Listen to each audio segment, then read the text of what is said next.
que nós vamos falar de avaliação psicológica com uma convidada muito especial, que é uma colega também de profissão. E esse tema é muito pertinente, porque hoje eu sou mentora de psicólogos e eu trabalho ensinando os psicólogos a empreenderem com propósito. E a avaliação psicológica é mais uma forma de serviços dentro da psicologia para quem quer empreender. Então, nada melhor do que a gente conhecer o trabalho da Amélia Garcia, que é uma psicóloga, tem um canal aqui no Instagram que é o Avaliação Psicodescomplicada, e uma profissional incrível que hoje ensina os psicólogos aí trabalharem com a avaliação psicológica. Então, quem for tendo dúvidas, pode colocar e nós vamos aqui também responder ao vivo algumas perguntas sobre esse tema que é tão interessante. Seja bem-vinda. Oi, Patrícia. Obrigado. Que bom você aqui. Conseguimos agendar para essa live, que é tão interessante para o tema que eu trabalho, que é empreendedorismo para o psicólogo com propósito. E você com essa proposta aí da avaliação psicológica, de fazer os psicólogos terem mais serviços aí com a psicologia. E eu queria agradecer muito a sua prontidão, a sua generosidade de poder compartilhar aqui com a audiência esse tema, que é um tema tão interessante que as pessoas têm muitas dúvidas e hoje a gente vai estar aqui nesse bate-papo para poder esclarecê-las. Legal, estamos aí, vamos colaborar, né? É verdade. Amélia, fala um pouquinho do seu trabalho, assim, se apresente para as pessoas poderem te conhecer melhor também. Tá. Então, olha, eu já trabalho com avaliação psicológica há muito tempo, né? Agora, esse ano, eu vou completar 40 anos de formada, né? Olha que legal. Vai fazer 39, né, que eu trabalho com avaliação psicológica. Eu, na verdade, eu falo assim, sabe, Patrícia, que eu acho assim, eu fui muito abençoada por Deus no início da minha carreira, né? Porque logo quando eu me formei, eu fiquei 6 meses tentando clínica, né? E não deu certo, né? Em 6 meses, acho que eu tive 2 clientes, um negócio assim. E aí, eu soube de uma psicóloga que tinha uma clínica de trânsito e que ela não morava na cidade, né? Aí eu pensei, falei, bom, quem sabe ela não quer me vender ou me contratar, enfim, né? E fui procurar por ela. E aí ela resolveu me vender, né? Então aí eu comprei. Inclusive eu falo para minhas alunas, né? Eu não tinha dinheiro para comprar a clínica, mas eu arrumei emprestado. Jogou o chapéu. Isso mesmo, porque eu acreditei. Você entendeu? Eu acreditei, né, que a avaliação psicológica, ela era uma área promissora, né? E aí, então, e assim, naquela época, não foi pouco dinheiro. Às vezes a pessoa comprar uma clínica, assim, sabe? Foi bastante, né? E eu lembro que o meu irmão me emprestou metade, minha mãe me emprestou metade. E aí, minha filha, vamos trabalhar, né? Mas você começou lá como, assim, funcionária e você fez a proposta de comprar a clínica? Como foi? Então, essa psicóloga, ela morava em outra cidade, né? E aí eu liguei para ela, fui lá e eu fiz uma proposta para ela. Falei que ou ela me contratasse ou ela me vendesse, né? E aí, então, ela me vendeu, fez a proposta de venda. Olha que interessante. Você foi bem ousada nessa época, assim, de saber que isso era, assim, o seu propósito dentro da psicologia e logo no início, assim, de optar por é um nicho, né? Essa escolha de seu nicho. O que te chamou a atenção, assim, na avaliação psicológica? Que fez você falar assim, não, gente, é isso que eu quero trabalhar. Já tem 39 anos que você está dentro desse tipo de serviço. E como foi, assim, para você entrar? Olha, então, Patrícia, de início, né, quando a gente sai da faculdade, a gente sai muito imatura, a gente não sabe, né? Ai, o que eu vou fazer? A faculdade, ela não dá nenhum norte para você, né? A única coisa que você sai da faculdade sabendo é que você vai ter a sua sala e você vai começar a atender paciente. E você vai trabalhar com um tipo de abordagem, né? E eu, assim, quando surgiu, né, essa oportunidade dessa clínica de trânsito, né, eu, assim, de certa forma, nessa hora, não percebi ainda que seria o meu propósito, né? Então, na verdade, assim, eu falo, não foi eu que fui até a avaliação psicológica, mas a avaliação psicológica que veio até mim, né? Uhum. E aí, então, eu comecei, né? E aí eu me identifiquei muito com o teste psicológico, com o tipo, né, do trabalho, né? Porque, assim, hoje a gente já tem muitas abordagens que são rápidas, né? Abordagens aí de Terapia psicoterapia breve. breve, né? Então, e naquela época, né, a terapia era algo que começava e não Não tinha terminar. começo, mas não É. terminava. E esse fato, né, de você ter um começo e não ver um fim, me angustiava muito também, sabe? Então Engraçado, eu... Amélia, que eu vim da área de RH. Eu fui gerente, né, por mais ou menos uns 14 anos como gerente de RH, e fui para a clínica e comecei a empreender também, tendo outros serviços dentro da clínica, prestando serviços como palestras e outras coisas dentro do portfólio ali da psicologia. E eu tive essa sensação que você fala, que é da gente às vezes ter essa dificuldade com a terapia muito longa. Até porque eu sou mais prática, vim do mundo corporativo. Então, hoje, por exemplo, o que eu escolho para trabalhar é até a TCC, que é uma psicoterapia um pouco mais prática. E eu consigo ver um resultado mais rápido também. Eu acho que depende muito do estilo do profissional. Não existe certo ou errado. Existe essas escolhas de acordo com a história da gente, com o que a gente... Não, é verdade. Hoje, por exemplo, tem muitas abordagens, né? Você vê, na minha época não tinha nada disso, né? Tinha, acho que, por exemplo, a minha formação foi em comportamental, né? Mas assim, aí depois a gente sai da faculdade sem... Olha, hoje eu falo assim, Patrícia, pelos meus alunos, né? Eu faço uma avaliação dos meus alunos e eu vejo assim que na minha época eu achava que a faculdade não passava muita coisa. E hoje eu vejo que passa, parece que bem menos, entendeu? Sim, Bem menos, sim. né? Eles Bem aprendem menos. muito sozinhos na prática e aí começa a acarretar os erros, as dúvidas. Por exemplo, fala um pouquinho para as pessoas. Primeiro, boa noite para quem está chegando. Tem alunas lindas aqui acompanhando a gente, dando boa noite. Não vou falar o nome de uma ou outra, porque senão a gente vai deixar de falar alguém. Mas coloque no ponto de interrogação as dúvidas. Fica mais fácil se vocês tiverem alguma para a gente poder responder aqui durante a live. E essa live hoje de avaliação psicológica, estou aqui com a Amélia Garcia, uma psicóloga, empreendedora também.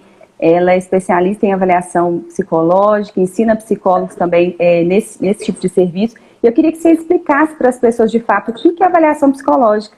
Até porque tem essa questão que você acabou de falar, que na própria faculdade não é tão mencionado. E fala o que seria esses tipos de avaliação psicológica, o que é exclusivo do psicólogo. Então, olha, a avaliação psicológica tem, assim, algumas áreas que exigem. Nós já temos aí, por exemplo, alguns tipos de avaliação, tipo assim, olha, por exemplo, a avaliação psicológica para o trânsito, né, que hoje a gente chama de perícia psicológica, né. Na verdade, esse tipo de avaliação existe desde 1950, até antes da psicologia ser reconhecida como ciência e profissão, né? Uhum. Então, é a nossa área de avaliação mais antiga. Então, o que acontece? Hoje, essa avaliação, a gente fala que ela é compulsória. Toda pessoa que vai tirar a carteira de habilitação, obrigatoriamente, ela tem que fazer a avaliação, certo? Nós temos a avaliação para porte de arma, né? Então, toda pessoa que deseja comprar uma arma, todo cidadão brasileiro, né, E hoje a gente tem assim uma demanda grande nessa área, porque as pessoas estão buscando comprar uma arma para a própria segurança. Segurança residencial, segurança comercial, você entendeu? Então, desde assim, empresários, açougueiro, padeiro, motoboy, enfim, as pessoas estão vendo a violência e estão procurando, né, uma forma de se defender. Na verdade, não sei se funciona ou não essa forma de se defender, né? Mas, enfim, para a pessoa portar uma arma, ela obrigatoriamente tem que fazer uma avaliação psicológica. Então, quando essa pessoa chega, por exemplo, lá na Polícia Federal, vai dar entrada, um requerimento para poder comprar uma arma, né? Já eles pedem a avaliação. Tá? Então a pessoa ela não compra se ela não for apta, pelo menos não tem um registro no nome dela, né? E a gente tem também outras avaliações compulsórias, tipo cirurgia bariátrica, sim, né? Cirurgia bariátrica, a pessoa que vai se submeter a uma cirurgia, obrigatoriamente ela tem que fazer uma avaliação, né? Sim.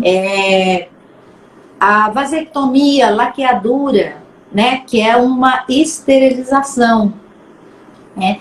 A gente fala de cirurgias irreversíveis, né? A esterilização, a bariátrica, são cirurgias irreversíveis. Então, por isso que é obrigada a avaliação psicológica, né? A gente tem também agora a readequação genital, né? Que é a mudança de sexo, também é obrigatório a avaliação. E a gente tem mais alguns tipos de avaliação também que são obrigatórias, mas ainda que não se cobra muito, né? Que nem, por exemplo, a vasectomia mesmo, se a pessoa vai fazer por um convênio, então no convênio eles têm lá uma lei, uma regra, enfim, né? Que a pessoa tem que fazer. Se é particular, às vezes passa batido, né? Mas a gente tem, por exemplo, olha, uma área do transplante, né? É muito importante, as pessoas não percebem, por exemplo, principalmente o transplante de rim, quando o doador é vivo, né? Então, aquele que vai doar e aquele que vai receber, os dois têm que passar por uma avaliação, né? No caso, por exemplo, da reprodução assistida, né? Que é aqueles casais inférteis que vão, né, para fazer a fertilização, né, in vitro, que fala, né? Então, também, só que assim, algumas, essas últimas aí, nesses casos que eu falei, são avaliações, mas são avaliações assim, mais no sentido de acompanhamento, entendeu? De acolhimento. Não é aquela avaliação tipo que nem no trânsito. Vem ali, você faz uma entrevista, aplica uns testes, dá apto ou não apto. Numa sessão já consegue ter a resposta. Já consegue. Então você já dá ali apto, né? Ou inapto. Inapto, né? Então a gente tem essa área aí que é de procedimentos cirúrgicos, que é uma área imensa, né? A gente tem também área de concursos públicos na avaliação. Então, alguns concursos, né, obrigatoriamente tem avaliação, né? Que nem, por exemplo, polícia mesmo, Polícia Federal, Civil, Militar, agente penitenciário, bombeiro, todos eles fazem avaliação psicológica. Teve uma colega que perguntou aqui, adoção. Tem uma colega que perguntou, a Paula. Adoção. Também é feita essa avaliação. Só que a adoção, o que acontece, né? A pessoa, ela tem que se cadastrar junto lá, né? O Tribunal de Justiça tem a vara da infância e da juventude. Tem muitas pessoas que procuram a gente, por exemplo, como perito. Eu falo perito independente, porque você vai fazer uma perícia quando a pessoa te procura, né? Então, nessa perícia independente, a gente vai avaliar o casal, né? Então, é toda ali uma questão emocional, um histórico de vida, né? Você vai avaliar ali qual a relação que aquele casal deseja mesmo ter, né? Com aquela criança. Existe uma diferença entre a criança esperada e a criança que realmente, né, espera-se de um jeito, uma criança, às vezes o casal cria um perfil imaginário e depois a criança não é aquilo, enfim. A preocupação nossa maior nessa avaliação aí é ver se esse casal, né, vamos dizer assim, apresenta algum tipo de distúrbio, algum tipo de transtorno, enfim. E também a questão de não devolver a criança, né? Sim. Agora, Amélia, essas avaliações que você falou, esses tipos de avaliações, necessariamente todos eles, o psicólogo aplica algum teste exclusivo do psicólogo ou não? Ou ele pode fazer a partir das entrevistas, de outros instrumentos, ou é obrigatoriamente ter que aplicar um recurso mesmo, um teste validado ali, exclusivo do psicólogo? Então, Patrícia, olha, tem uma resolução do Conselho, eu não me lembro agora o número dela, mas ela é de 2018, 09 de 2018, eu acho que é isso, né? Essa resolução do Conselho, ela diz o seguinte, né, que para a gente realizar uma avaliação psicológica, você pode utilizar de fatos fundamentais, né, e, aliás, fontes fundamentais e fontes complementares. Aí as fontes fundamentais vêm teste psicológico, observação de comportamento e entrevista e anamnese. Sim. Então, por essa resolução, né, existe até uma polêmica, sabe? Que tem muitas pessoas que falam que faz avaliação sem teste. Eu já fiz uma vez uma avaliação sem teste, só como observação, né? Foi até um caso, assim, né, de uma deficiente, né? Essa deficiente, ela tinha 30 e poucos anos, entendeu? E aí ela recebia uma pensão e então tinha a tia e a mãe que estavam disputando a tutela dela. E nessa briga aí, essa deficiente, ela ficou sem tomar a medicação, entendeu? Então ela ficou muito agitada, não teve condições de aplicar nenhum teste, entendeu? Sim. E aí então eu fui até a casa, né? Fiquei lá um período assim, entendeu? Entrevistei a mãe, a tia, os parentes, tudo para eu, né? Conseguir fazer da minha conclusão, você entendeu? Então, é possível fazer? É possível fazer sem teste? Sim. Pode fazer? Pode. Se você for interpretar, isso aí vai da forma como você vai interpretar a resolução do conselho, né? Agora, eu, particularmente, eu uso o teste. Eu gosto de teste. Eu acho que o teste complementa. Agora, quando fala de complementares, que você falou, alguns... Aí as fontes complementares são o seguinte: nós temos, por exemplo, os testes que não são privativos de psicólogos. Então, Sim. são fontes complementares. Inventários, né? Isso, os inventários, inventários, né? Deixa eu te fazer uma pergunta que pode ser que seja polêmica, mas talvez você saiba. Por exemplo, vamos supor que tem uma escala que não esteja validada lá dentro do SAPTEPS e eu uso ela como complementar, mas eu não menciono ela no laudo, eu não me baseio só nela, eu uso outros recursos liberados, mas eu uso ela como complementar. Poderia fazer assim? Olha, se ela não tiver favorável pelo SAPTEPS, ela não pode ser usada. Sim. Tá? Ela não pode ser usada.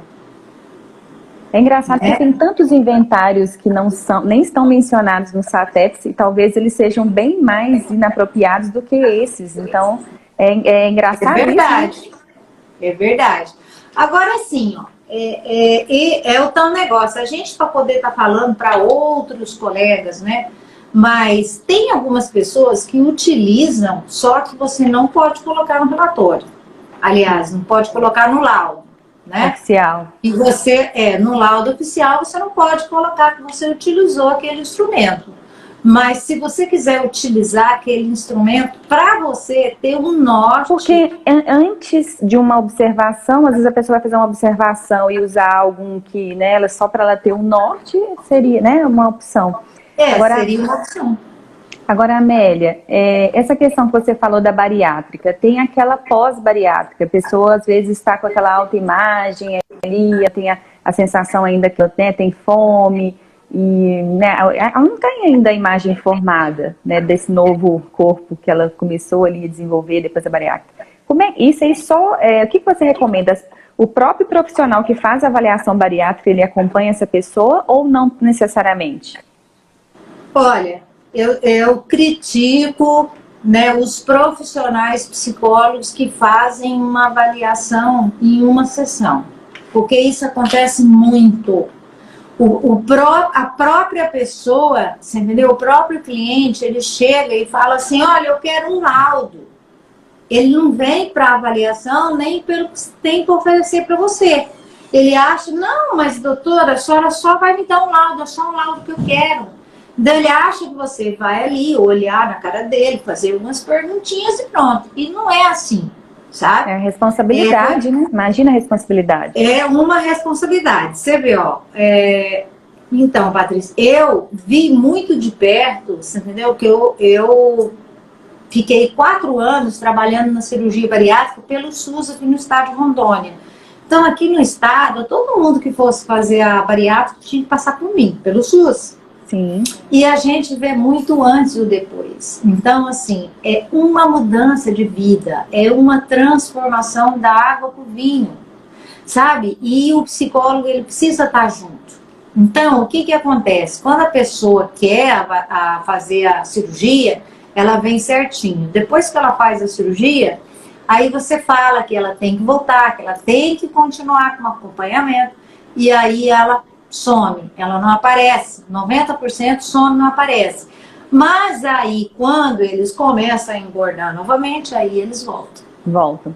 Agora, tem idade para poder fazer a bariátrica? Adolescente, por exemplo, tem uma idade ou o médico que avalia dentro daquele contexto? Olha, é o médico que avalia essa questão da idade, né? Eu não sei como que é essa avaliação que eles fazem, mas é de acordo ali com o MC, com as comorbidades. Risco, né, que a pessoa tem e tudo mais. É. Agora, Amélia, você que é experiente, né, nesse contexto da avaliação psicológica, hoje tem esse cuidado de desenvolver profissionais que estão em busca de um serviço, que eu falo de empreendedorismo para psicólogos, e você vem com essa proposta de um serviço tão diferenciado e que às vezes a gente nem vê tanto na faculdade como você falou. Qual que é a característica-chave do profissional de psicologia que tem sucesso com a avaliação psicológica? Porque, por exemplo, a gente tem uma imaginação, nós psicólogos, que trabalhar só com avaliação psicológica é pouco, ou então que a gente vai ficar muito limitado ali a poucas sessões, a gente não vai dar continuidade. E é um risco também, porque você faz uma avaliação, às vezes o laudo está desfavorável, e será que você realmente foi justa ali naquela avaliação? O profissional tem que ser muito sério, ter muito critério e firmeza nessas decisões. Qual que é a característica do profissional de sucesso? Você vê que aquelas pessoas viram autoridade, têm reconhecimento dentro da profissão, conseguem os pacientes por indicação. O que você vê assim, como diferencial desses profissionais? Olha, Patrícia, eu vejo hoje assim, ó, a gente sabe que tudo hoje está na mídia e nas redes sociais, tá? Então, realmente você tem que ir, você tem que divulgar o seu trabalho, né?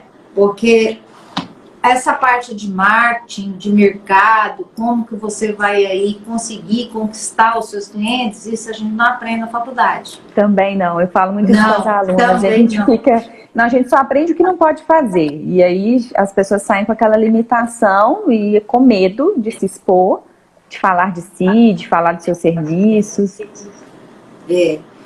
E assim, ó, existe realmente uma diferença, sabe? Eu trabalho muito, por exemplo, dentro do meu curso. Na verdade, eu não gosto nem de falar curso, sabe? Eu falo, é um programa Viver de Avaliação Psicológica, tá? Então, eu tenho um bônus que eu dou para os meus alunos que chama Empower Psi. E eu trabalho essa questão do coaching com eles, né? PNL, né? Onde você está hoje, aonde você quer chegar? Onde você está hoje? Você quer chegar aonde? O que você quer alcançar na sua vida? Você entendeu? Sim. E eu trabalho com eles a traçar metas, a sair da zona de conforto, a fazer uma coisa diferente. Você entendeu? Porque se você ficar na mesmice, fazendo sempre as mesmas coisas, entendeu? Você não vai ter resultado. E a gente vê que tem realmente uns que se destacam mais do que outros, né? Que tem mais clientes, porque são, assim, digamos, mais comprometidos, né? Procrastinam menos. Procrastinam menos. Você está falando isso daí, Amélia, eu tô lembrando, lá no meu método, que é o equilíbrio carreira e família, porque assim, eu sou mãe de 2 crianças, era gerente de RH com aquela carga horária extensa, pedi demissão para poder viver da psicologia, especialmente da clínica. E aí hoje eu ensino psicólogos a empreenderem, mas com propósito, com amor, dentro da profissão, escolher o que ama, escolher o nicho, se posicionar e se relacionar, que é o que a gente pode fazer dentro da psicologia, dentro da forma de divulgação. E aí quando eu falo com as alunas sobre o módulo que eu tenho lá de mudança de mentalidade, às vezes a pessoa fala, ai, que bobagem, falar de procrastinação, falar de dinheiro, falar de empreendedorismo, falar de equilíbrio carreira e família. Só que é algo que marcam todas. Todas acham que aquilo ali, eu vou fazer isso rápido para chegar na parte técnica que eu quero aprender a empreender. Só que é uma transformação tão grande, porque é o que você falou, nós não escutamos isso na faculdade. Então, quando você começa a ver um mundo novo e você começa a perceber que você pode ir além, que existem outras possibilidades e que basta você saber também, como você está falando, né, criar metas, a questão da procrastinação, de você como saber lidar com a procrastinação. O psicólogo, nós somos muito ansiosos também com o resultado, então lidar com esses sentimentos. Então, assim, é algo assim fabuloso. As pessoas dão muito feedback que esse módulo, assim, elas ficam apaixonadas, porque a partir dali as pessoas viram a chave. Eu tenho uma aluna, não sei se ela está aqui com a gente hoje, mas depois que ela assistiu esse módulo, ela começou a mudar a questão dela com o dinheiro, de cobrança de valor de sessão. Eu não vou falar aqui qual que é o valor que ela cobra, mas assim, a faixa dela é acima da tabela do CRP. E ela antes, ela não conseguia cobrar nem o valor social.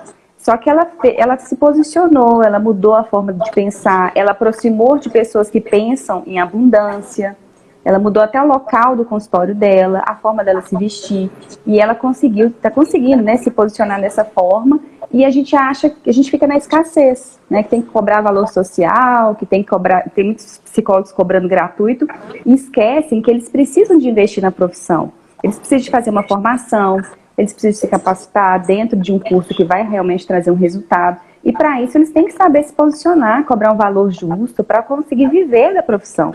Então é algo que não se aprende lá fora e que tem essas possibilidades das pessoas começarem a perceber que eles podem ir além. O psicólogo pode ir além, sim.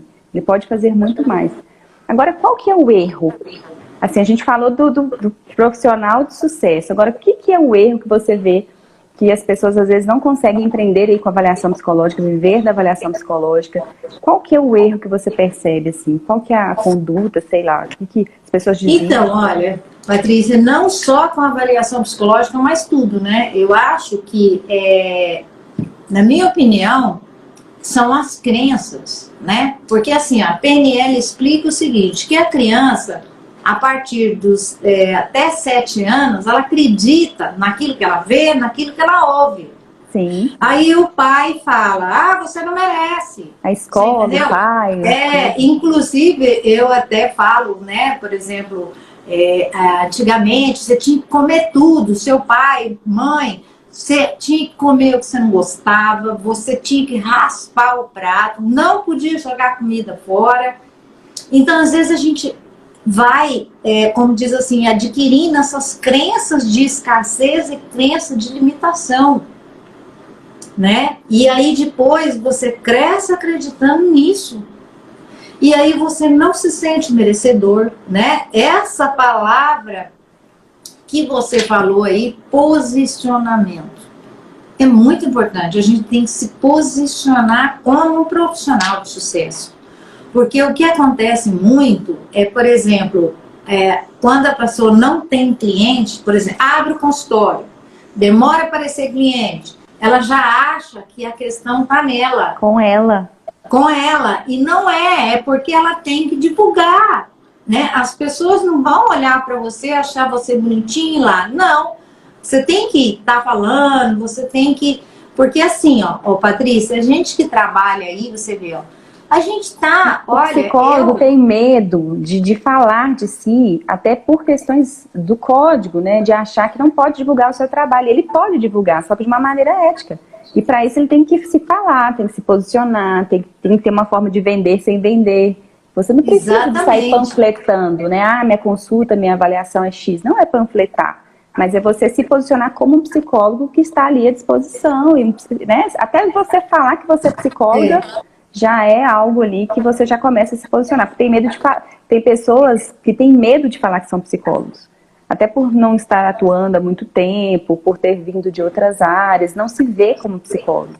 Então, olha para você ver a dificuldade de começar a encarar a profissão, de se reconhecer. E sabe o que acontece que eu vejo também, Amélia? O psicólogo reclama demais também. Reclama. A reclamação é uma coisa que atrapalha muito a vida da gente. Porque a gente começa a se ver, sim, como você falou. Por exemplo, se eu começo a reclamar, nossa, minha agenda está vazia, eu não consigo ter sucesso, aí começo a falar isso com as pessoas me veem como uma psicóloga incapaz. Então a gente também tem que ter essa cuidado. E nem só essa reclamação, né? Que, por exemplo, olha, a gente tem mesmo uma crença, né? Por exemplo, eu já ouvi de uma pessoa assim, chegou para a mãe e para o pai e falou, olha, eu escolhi psicologia, vou fazer faculdade de psicologia. A mãe, nossa, mas psicologia não ganha nada, psicólogo ganha mal. Então parece que isso já está... E não é, tem psicólogos que ganham muito bem. Sim, sabe? Sim. Agora, você acredita que o psicólogo ganha mal? Se você achar que ganha mal, ficar nisso, você vai ganhar mal. A gente só enxerga isso. Então, até o meio que nós estamos, às vezes você precisa estar com um grupo forte, que pensa da mesma forma, que quer crescer, que quer se desenvolver, que vai ajudar mutuamente. Eu falo isso muito com as alunas. A gente tem um grupo das alunas e é isso que a gente faz, é uma apoiando a outra. Não existe concorrência entre psicólogos quando a gente tem posicionamento. E eu vejo um trabalho muito lindo entre elas, que quando elas descobrem lá no curso o nicho, o propósito, o posicionamento dentro da psicologia, elas começam a indicar pacientes para as colegas. Porque elas enxergam que elas têm um posicionamento, que elas estão dando certo, que aquilo ali é o que elas amam fazer, e elas investem tempo em estudar aquele campo de atuação, e os pacientes começam a vir, porque elas estão com brilho nos olhos, elas descobrem o que elas querem. E aí quando vem um caso, por exemplo, eu vou fazer um atendimento infantil. Não, eu atendo mães com aquela demanda. Então ela já tem um nicho e ela começa a indicar. E é um trabalho, assim, é muito bonito ver, sabe, Amélia, essa união, né, de você saber que não existe mais concorrência quando você se posiciona. E é abundância. Quanto mais você faz, mais você recebe. Tem colegas falando aqui, ó, grupo maravilhoso, é verdade, tem muito apoio, muita troca. Aqui a Vanessa falou assim, ó, fora os colegas que são extremamente críticos, negativos e vivem presos em uma psicologia que não faz mais sentido. Gente, nós temos que estar com pessoas que querem crescer, que querem se desenvolver, que acreditam que é possível. E se a gente está nesse pensamento de escassez, busque pessoas que tenham sucesso, que já conquistaram o que vocês querem conquistar. Se inspire em pessoas que já estão no nível, no patamar que vocês querem chegar. E aí vocês vão saber o como, vão começar a espelhar, ver o comportamento. Deixa eu ver se tem uma pergunta aqui, Amélia, só para a gente não passar despercebido. Tem uma colega que falou assim, ó, a Wanda. A Wanda, Amélia, deixa eu te contar, ela é uma aluna lá da Angola, minha, e é uma aluna como todas as outras, né? Eu amo minhas alunas. E ela colocou assim, ó, testes mais utilizados para a primeira infância. Ela trabalha com essa área de educação infantil lá. Ela está desenvolvendo um trabalho e ela quer saber testes mais utilizados na primeira infância. Então, olha, Wanda, infelizmente eu não vou poder te ajudar, né? Porque essas avaliações que eu trabalho é tudo adulto, né? Porque a avaliação, todos esses nichos aí, essas áreas que eu te falei, é tudo adulto. Aí se você for pegar, por exemplo, por exemplo, adolescente, já tem a parte de orientação vocacional, tem a parte de transtorno de aprendizagem. E se você for pegar, por exemplo, primeira infância, autista, né? Inclusive, Wanda, deixa eu te falar, olha, foi lançado pela Vetor, acho que hoje, tá? Um material chamado Lúria, né? Eu conheço o pessoal, essa clínica é uma clínica Lúria, eu conheço os psicólogos de lá, você entendeu? E eles, isso daí é para crianças que têm um certo comprometimento. Então, são muitas atividades para desenvolver, né? Agora, nós temos hoje muitas escalas, mas assim, ó, essa parte de primeira infância, né, é desenvolvido muito dentro da neuropsicologia. Ah, neuropsicologia, então, não é uma área que você aprofunda dentro? Não. É porque, assim, a gente tem muito, assim, dividido. Por exemplo, TDAH, né, que é a hiperatividade, algum tipo de transtorno, autismo, tá tudo voltado, e essas escalas, eu sei que tem várias escalas, né, que você avalia a criança desde 6 meses, 1 aninho, o desenvolvimento dessa criança, tem como avaliar, mas a neuropsicologia trabalha isso. Porque né? a parte infantil deve ter escala de aprendizagem, escala dessas questões aí neuromotores, escalas do autismo, então você deve ter várias possibilidades, tem que entender qual Não, é tem sim. Eu já fiz alguns cursos, você entendeu? Eu já fiz avaliação de criança, mas assim, aqui ela está falando do som R, né? Eu conheço alguns testes, saiu muitos testes, mas eu no momento não estou atualizada, porque o meu foco é mais adulto, né? É trânsito, é porte de arma, é cirurgia bariátrica, se é concurso público, tudo adulto. Uhum. Olha a importância, gente, da gente fazer um nicho, de você escolher o que você é melhor, né? E você estudar, e você aperfeiçoar, e você se tornar referência como a Amélia. E isso é tão difícil para o psicólogo, Amélia, porque a gente acha que quando a gente faz uma escolha, a gente está perdendo pacientes. Como que foi isso para você, se ter que escolher? Porque você deve ter passado, talvez, em algum momento da sua vida, eu vou deixar de atender criança, focar só em adulto, e eu não vou perder paciente. Como que foi isso? Porque é uma questão de escolha e que muitos psicólogos têm essa dificuldade de saber que a escolha não quer dizer que você não vai conseguir empreender dentro da profissão.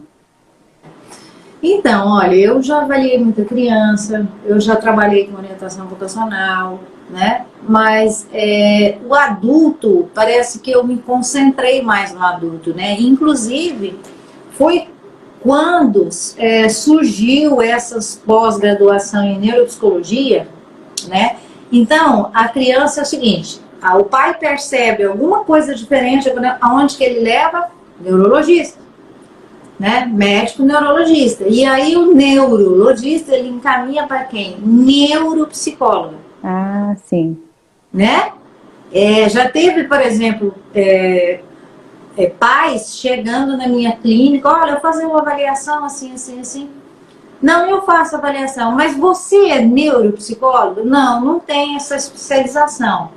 Bom, o médico falou que tem que ser neuropsicólogo, porque hoje também, por exemplo, o psicólogo, ele pode fazer uma avaliação neuropsicológica, tá? Ele pode usar testes neuropsicológicos, mas ele não pode Mas ele precisa de fazer uma pós? Ele tem que fazer uma pós? Pois é, ele não pode assinar como neuropsicólogo, entendeu? Ele pode fazer uma avaliação neuropsicológica, por exemplo, colocar lá no título, né? Laudo neuropsicológico.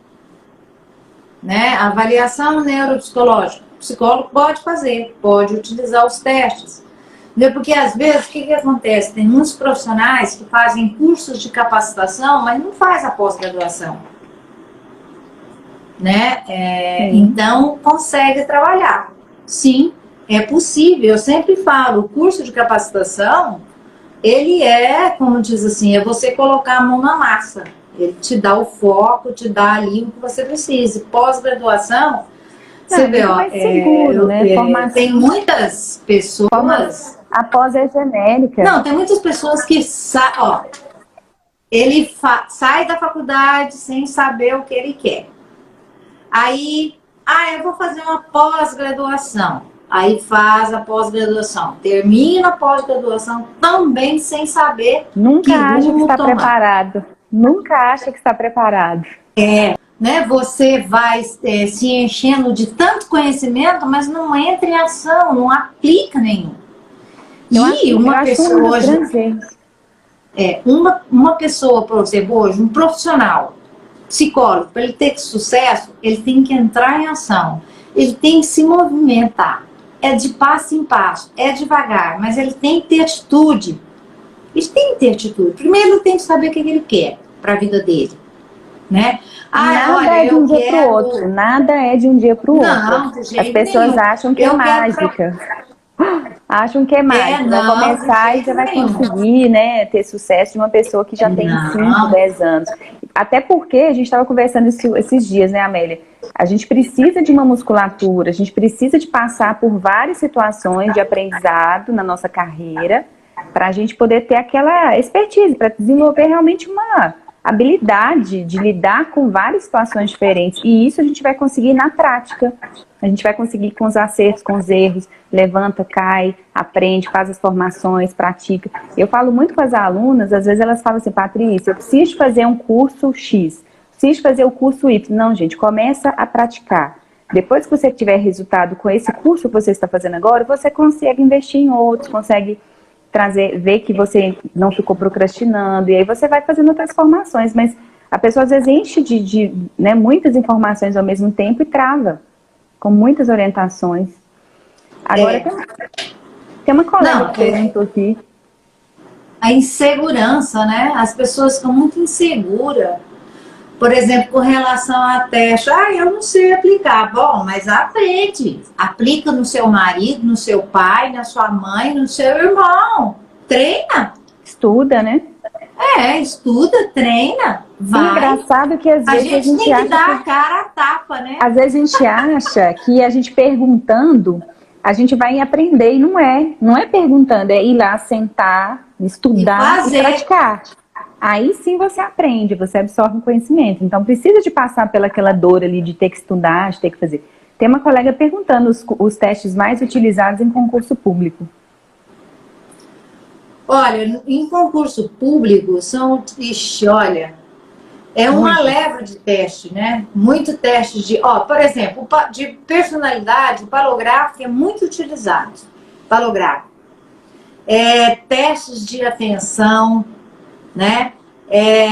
Teste de memória também é muito utilizado, né? A gente tem aí vários, né, testes de memória, principalmente memória de fisionomia, né? Mas basicamente é isso, é personalidade, por exemplo, tem a bateria, a BFP muito aplicada, tem o EATA, que é uma escala que você avalia tendência, agressividade também, né? E agora eles estão aplicando, né, o PMK. O PMK também, que é um teste assim que ele é aplicado individual, né? Então ele dá um pouco mais de trabalho. Porque o PMK é o mesmo do Detran, né? Mesmo do Detran. A gente não usa mais, né, o PMK do Detran. Nossa, né? No estado de São Paulo, usava muito, era só PMK, só PMK. Aí o PMK saiu, ficou desfavorável. Sim, aí começaram a utilizar o palográfico. Porque são os dois únicos testes, né? Motores, de personalidade e expressivo. São os dois, né? E agora teve uma aluna que falou para mim que o PMK está voltando com tudo. Olha só. Eu sou da época do PMK no Detran. Eu ficava lá horas aplicando e fazendo laudo, credo. Mas o teste mas eu aprendi. Mas o teste em si, ele não mudou nada. É que eu falo para os alunos. O teste não muda. O que muda são as tabelas que você vai consultar. Sim. São essas que mudam. Interessante. Amélia, tem um outro teste, eu não sei se você conhece, se você não conhece, vale a pena, que é o Mapa Avaliações. Ele é de uma empresa até mineira, E esse teste é fabuloso, de avaliação psicológica, ele é validado pelo CRP, e ele dá um contexto, assim, bem, tanto das dimensões de trabalho, mas também da parte de avaliação psicológica, de depressão, de ansiedade, de vínculo. O teste é muito bom. E eu aplicava ele em empresas. Como é que é o nome dele? Chama Mapa Avaliações. Eu sou até analista Mapa, chama MAPA, Mapa Avaliações. E ele é validado aqui no Brasil, então com uma amostra brasileira, e ele fala muito de risco, de, por exemplo, pessoas que trabalham, grupos de risco, que trabalham em empresas de combustíveis, eles podem ser aplicados tanto no nível operacional, com cargos técnicos e gerenciais, e ele avalia até se a pessoa ela está predisposta a correr mais riscos ou não. Isso é um dos fatores que ele avalia, mas ele avalia liderança, avalia essa parte toda. Mas esse mapa aí deve ser parente próximo do DISC, analista comportamental, é isso? Ele é muito melhor, ele é muito Porque melhor. hoje, né, o teste que o único que é reconhecido e que é privativo de psicólogo é o Human Guide. Ele é privativo, o mapa é privativo e ele é validado pelo CRP.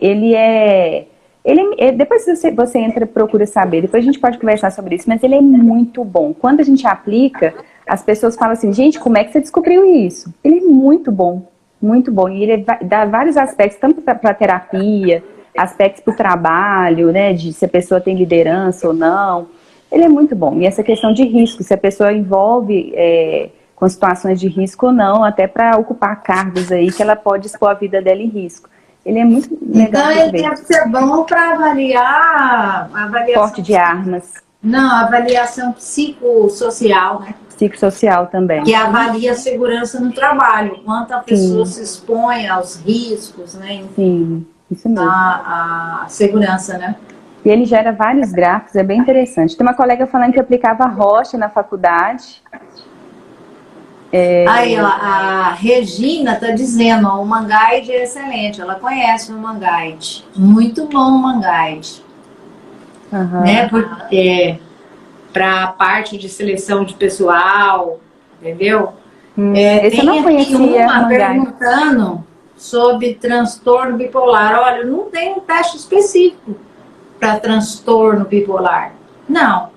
Você às vezes vai perceber esse transtorno bipolar, né, em algum inventário de depressão, porque, né, ou então em algum, por exemplo, o Pfister, que é um teste projetivo de personalidade, pode te dar algum indicativo, né? Mas você tem que entender esse contexto do transtorno bipolar para você pesquisar isso num teste de personalidade. Não é só o teste, né, Amélia? É todo um contexto. É todo um contexto, né? Ela está perguntando... Oi? Pode falar. Não, a psicóloga nossa, não consigo ler. Selma. Quais são os testes mais usados para a cirurgia bariátrica, né? Olha, eu utilizo o Pfister como teste de personalidade. Tem um outro teste também, que é o EPSUSAR, que é um teste de suporte familiar, que isso é importante, né? O paciente bariátrico, ele tem que ter suporte da família.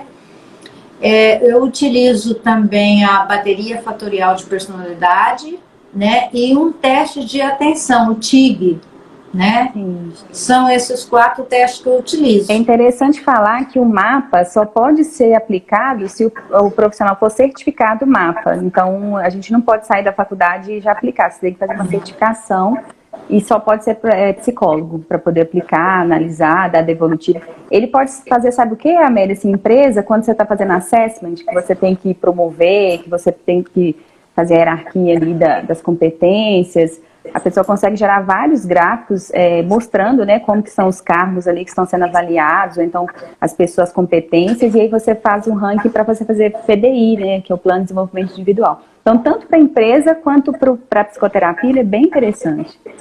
Então, o Human Guide também, você tem que ser certificado. Esse eu não conhecia o Human Guide. Tem uma colega perguntando para dependência química, tem algum teste? Olha, para dependência química, até para você fazer um diagnóstico, né, saiu agora um teste novo, ETRAP. Eu ainda não utilizei esse teste, mas teve um aluno meu que trabalha nessa área, ele falou assim que deu para fazer um diagnóstico bem legal. Interessante. Né? Chama E-TRAP. E-TRAP. Interessante. Né? É uma escala de transtornos de personalidade. Uhum. Amélia, a gente está terminando, daqui a pouquinho eu estou lá com as alunas na aula. Eu queria agradecer imensamente a sua presença. Queria falar que as portas estão, né, abertas aqui para quando você vir, querer compartilhar com a gente, porque eu amei. As meninas, eu tenho certeza também que foi muito rico a sua generosidade de compartilhar. E eu queria saber se você tem algum recado final que você queira passar também. Pois é, não, Patrícia, eu que agradeço aí pelo convite, tá? Tô vendo aqui que nós estamos aí com 41 pessoas, né, ao vivo. Chegamos 44. 44, é? Opa! E assim, né, a mensagem que eu quero deixar é o seguinte, é que você acredite em você, né? O profissional, ele tem que ter fé, ele tem que acreditar. Muitas das vezes a gente tem que, tapar os ouvidos, né? E não escutar o que as pessoas dizem, né? E realmente ser ousado, fazer uma coisa diferente, para ter um resultado diferente, não ficar naquela preocupação, eu queria tanto fazer isso, será que vai dar certo? Se você não fizer, você não vai saber se vai dar certo, né? Eu mesmo já fiz várias coisas que já caí de cara no chão, né? Então, que bom você falar assim. Isso, Amélia. Que bom você falar isso. Não, já. Ó, as meninas estão pedindo parte 2 aqui, tá? Nós vamos ter que marcar uma outra depois, parte 2 da live. Não, já, menino, que bom, porque as pessoas se sentem culpadas quando elas caem, achando que elas são incompetentes, que elas não têm valor, e elas começam a ficar frustradas e param. E não é isso. A gente sabe que para a gente acertar, existe muitos tombos, que às vezes a gente não mostra. Tem muito tombo, né? Ixi! Mas eu sempre penso assim, que o importante é você saber levantar. Sabe? Não importa o tombo. Você sabe levantar? Às vezes a gente fica chateado, você passa um período mesmo e depois volta. Né? É a velocidade para levantar que garante a gente chegar no sucesso. E quem tem sucesso são aqueles que não desistiram do seu fracasso, que levantaram como você falou. Então, eu conheço isso aí diferente. Assim, na verdade, o fracasso ele não existe. Né? Não existe fracasso. Existe aqueles que desistem. Você desiste. Até tem uma imagem que circula muito aí pelo Facebook, né? Não tem? O cara com aquela picaretinha assim, ó. Aí quando ele tá lá no fundo, perto de encontrar o diamante, ele fala, não, eu acho que não é aqui, vou desistir, você entendeu?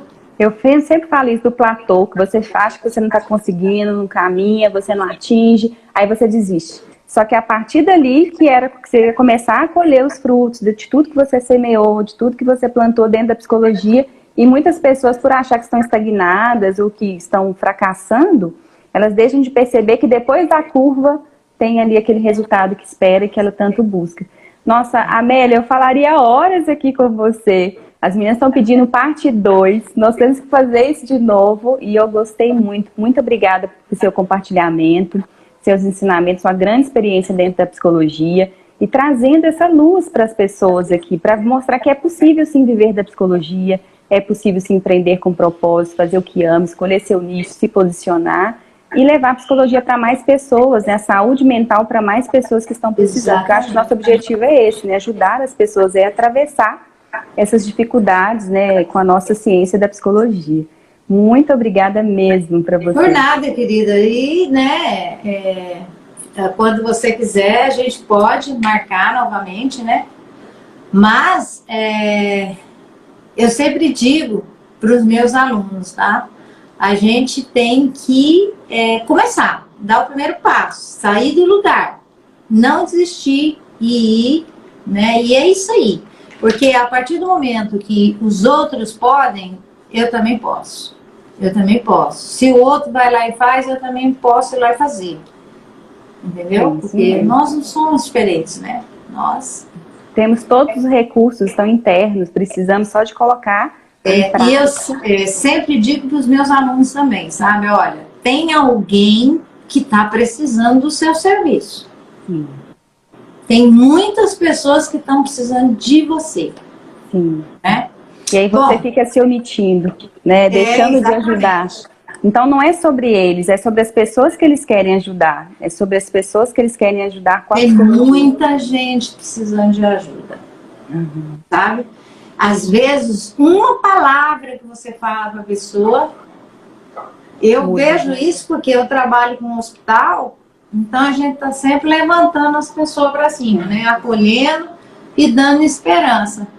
Às vezes já aconteceu comigo, você entendeu? Que eu sou funcionária pública também, trabalho no hospital do governo aqui, né?